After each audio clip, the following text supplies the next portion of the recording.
Next question. Hi. You mentioned that people will make the same mistakes in terms of the boom-bust cycle.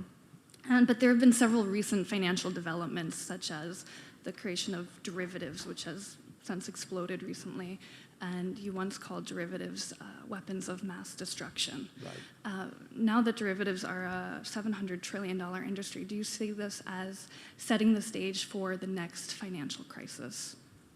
It's very hard to tell. That we've enacted Dodd-Frank, and if you look at what happened in September and October of 2008, there were some extraordinary things done.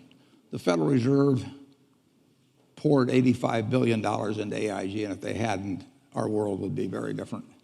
Hank Paulson guaranteed money market funds at a time when 30 million Americans with money market funds were panicking, and when 300 billion in 3 days had gone out of the non-government money market funds, 125 of it had gone back into the government. 300 billion, that was almost equal to the deposits of Wells Fargo or Wachovia at the time, which were then two separate institutions.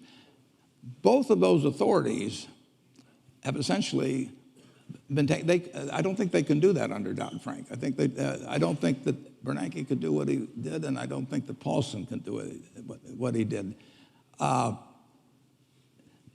When there's a panic, the only thing that will stop it, basically, is when somebody who has the ability and the will says, I'm going to do whatever it takes. And basically that's what Bernanke and Paulson, and finally Congress in a kind of a reluctant way, but said to the American public, and you could believe it. If Bernanke said, I'm going to do whatever it takes, nobody knows what Section 13(3) of the Federal Reserve Act is, and it wasn't probably meant to do what he did with it, but he did it.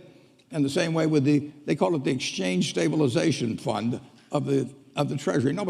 It was enacted back in 1934. Nobody dreamt it would be used to take care of money market funds. But you had these strong characters who had the ability to print money in the case of Bernanke, and they said, we're going to do whatever it takes, and the president was behind them. That is the way you end a real panic. And I worry actually that Congress doesn't like to give anybody that much authority, and it bothers them that the Fed has all this authority, or that Paulson acted as he did in TARP. And I tip my hat to them, and I'm not sure. There will be another panic. Where it comes from, who knows?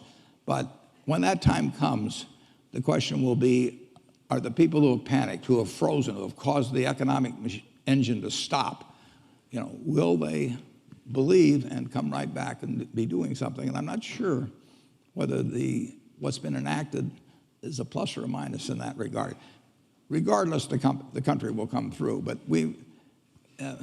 it's very hard to write regulations that will keep people from acting foolishly, particularly when acting foolishly has been proven very profitable over the preceding few years. It's just the way it works.